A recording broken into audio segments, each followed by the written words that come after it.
Klasifikasi makhluk hidup adalah pengelompokan makhluk hidup berdasarkan persamaan ciri, cara hidup, tempat hidup, dan daerah penyebaran. Tujuan klasifikasi itu untuk mempermudah dalam mempelajari organisme yang beraneka ragam, untuk melihat hubungan kekerabatan antara makhluk hidup yang satu dengan yang lain.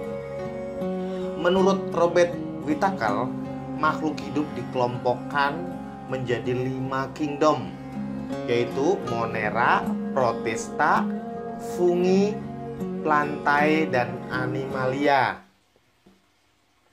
Kingdom Monera. Kingdom Monera dikategorikan sebagai kingdom yang beranggotakan seluruh jenis makhluk hidup yang tidak memiliki membran atau selaput inti.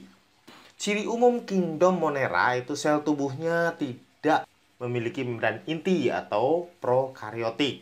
Umumnya uniseluler atau bersel satu. Ada yang bersifat autotrof dan heterotrof. Habitatnya bisa di darat dan bisa di perairan atau di udara. Perkembangbiakan kebanyakan secara vegetatif. Kebanyakan anggotanya tidak bergerak. Kingdom Monera dibagi menjadi 3 golongan, yaitu Archaebacteria, Eubacteria, dan Cyanophyta atau Cyanobacteria. Archaebacteria, kelompok bakteri purba yang hidup pada habitat ekstrim seperti sumber air panas dan telaga garam. Sering disebut bakteri primitif dan diduga sebagai makhluk hidup yang pertama muncul di muka bumi. Eubacteria atau bakteri atau Schizomycetes. Cirinya uniseluler dan prokariotik.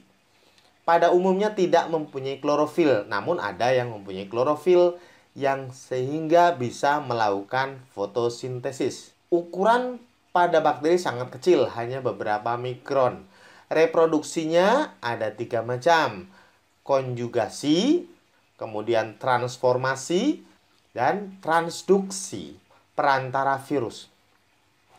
Reproduksi secara aseksual dengan pembelahan biner, yaitu bakteri membelah secara langsung menjadi 2 sel anakan.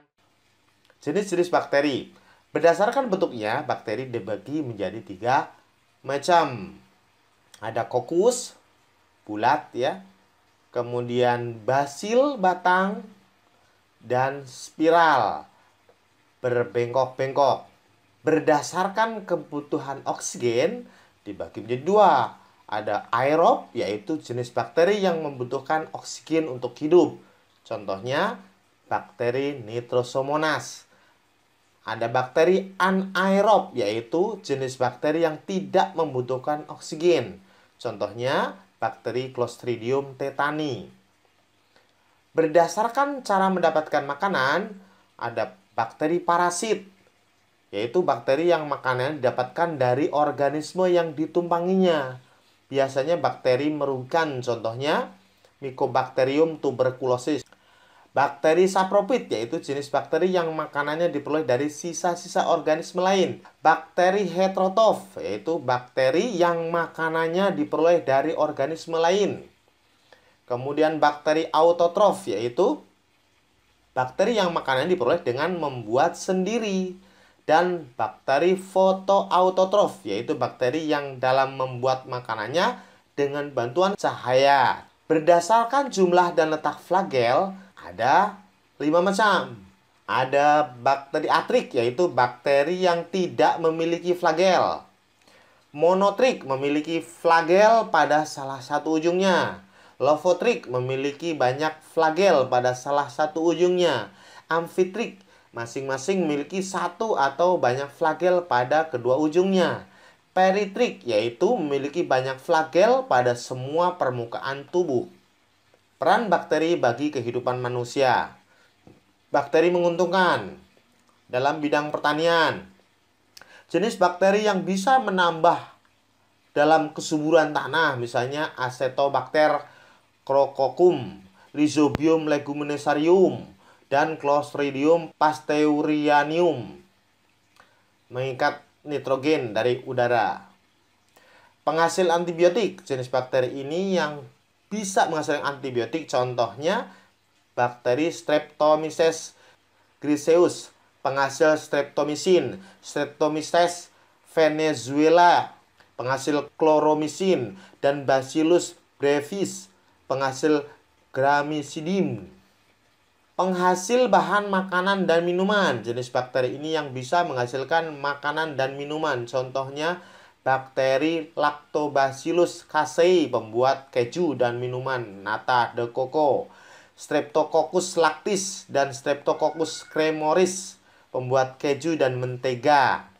Dalam proses pembusukan, jenis bakteri yang satu ini yang berguna dalam proses pembusukan. Contohnya pada jenis bakteri Acetobacter, penghasil asam cuka dan asam asetat, Clostridium butricum, penghasil asam butirat, dan Propionibacterium, penghasil asam propionat. Yang merugikan nih, Salmonella typhosa, jenis bakteri yang menyebabkan penyakit tipes. Shigella dysentery, ini penyebab disentri. Neisseria meningitis, menyebabkan penyakit meningitis, radang selaput otak nih. Neisseria gonorrhoeae, penyebab kencing nanah. Mycobacterium tuberculosis, penyebab TBC. Mycobacterium lepra, penyebab penyakit lepra. Ganggang biru atau cyanobacteria. Ganggang biru yaitu yang mempunyai klorofil sehingga bisa berfotosintesis dan menghasilkan oksigen. Ganggang biru mempunyai macam-macam jenis, yaitu ganggang biru bersel satu, ada yang ganggang biru berkoloni, ganggang biru yang berbentuk benang. Jenis-jenis ganggang biru cyanobacteria. Ganggang biru yang bersel satu, misalnya Chrococcus, hidup di dasar kolam atau tembok yang basah. Ganggang biru berkoloni, contohnya spirulina, yang merupakan sumber makanan alternatif masa mendatang nih. Ganggang biru berbentuk benang, contohnya Oscillatoria, berbentuk benang yang tersusun atas sel-sel yang pipih rapat.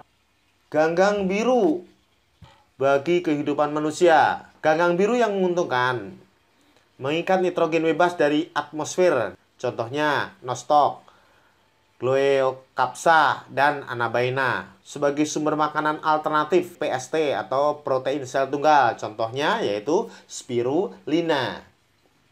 Ganggang biru yang merugikan, genus Anabaena dan Oscillatoria yang menghasilkan neurotoksin yang menyerang saraf.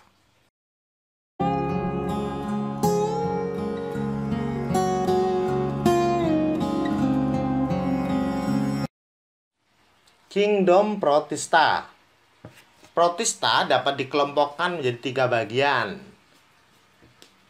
yaitu yang menyerupai hewan, protozoa, yang menyerupai tumbuhan, ganggang, dan yang menyerupai jamur. Sebagian besar protozoa hidup di air karena tidak memiliki pelindung untuk menjaga tubuhnya dari hawa kering. Ciri-ciri protista: mempunyai ukuran mikroskopis umumnya, tapi ada yang makroskopis. Umumnya uniseluler, tersusun atas satu sel, tetapi ada juga yang multiseluler atau banyak sel. Tipe sel eukariotik, yaitu selnya sudah memiliki membran inti. Hidup bebas atau simbiosis juga dapat bersifat parasit bagi organisme lain. Habitatnya umumnya di tempat yang lembab.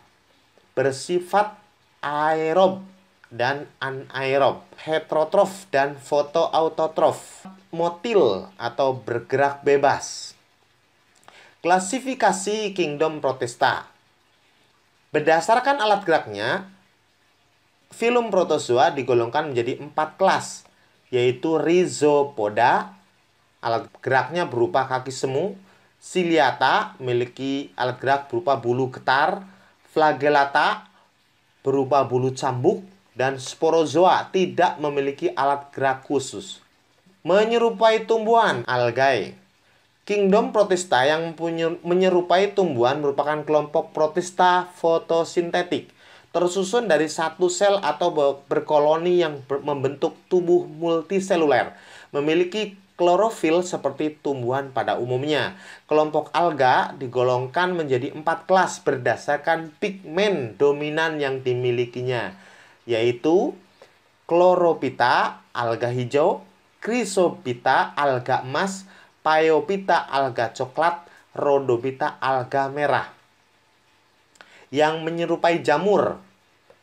Ada 2 jenis jamur protista, yaitu jamur lendir atau Myxomycota dan jamur air Oomycota, tetapi bukan jamur sejati. Jamur jenis ini hanya menyerupai jamur yang sporangia atau filamen yang menyerupai hifa, berwarna kuning, putih, dan berlendir.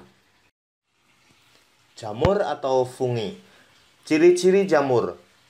Pada bentuk tubuh jamur ada yang berbentuk seperti benang maupun membentuk tubuh buah. Biasanya jamur multiseluler dan serta ada beberapa bulat maupun oval pada jamur uniseluler. Bersifat eukariotik yang memiliki dinding sel. Dinding selnya tersusun dari kitin atau zat tanduk. Jamur banyak dijumpai di tempat lembab, agak asam pada bahan makanan, pada bahan organik, serta hidup sebagai saprofit dan parasit pada tumbuhan, hewan maupun manusia.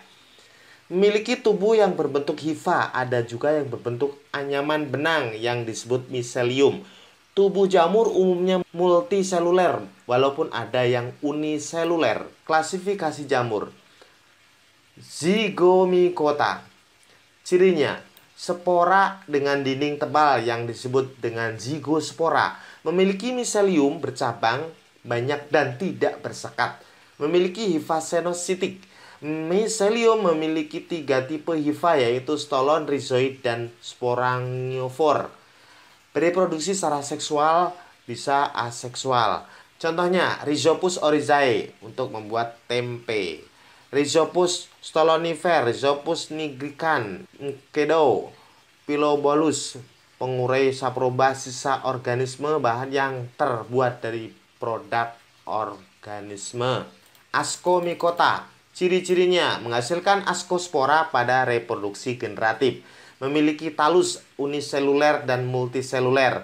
Memiliki hifa yang bersepta dan tiap septa memiliki 1 inti. Dinding hifa diperkuat dengan selulosa. Reproduksi vegetatif dengan memperbanyak konidia, spora, tunas, dan fragmentasi. Reproduksi generatif dengan konjugasi yang digunakan untuk membentuk askospora dan di dalam askus. Askus biasanya dibentuk dalam tubuh buah yang dinamakan askokarp.